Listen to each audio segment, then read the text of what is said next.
দুনিয়াতে যত অদ্ভুত অদ্ভুত প্রশ্ন সব আপনি মুসা আলাইহিস সালামের মাথা থেকে পাবেন। বিভিন্ন বিষয়ে আল্লাহরে প্রশ্ন করতেন। সেদিন মুসা আলাইহিস সালাম আল্লাহরে বললেন, আল্লাহ আপনি আমার এমন একটা জিকির শিখাইয়া দেন যে জিকিরটার শব্দ আপনি আর আমি ছাড়া কেউ জানবে না।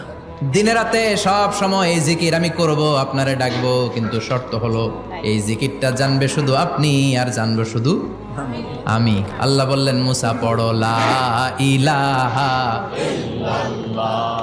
মুসা আলাইহিস সালাম কয়, মাবুদ এটা তো জাতীয় জিকির, সবাই জানে। আমি তো চাইছি এক্সেলেন্ট একটা জিকির, কারো কাছে নাই, শুধু আমি জানবো আর আমি পড়বো।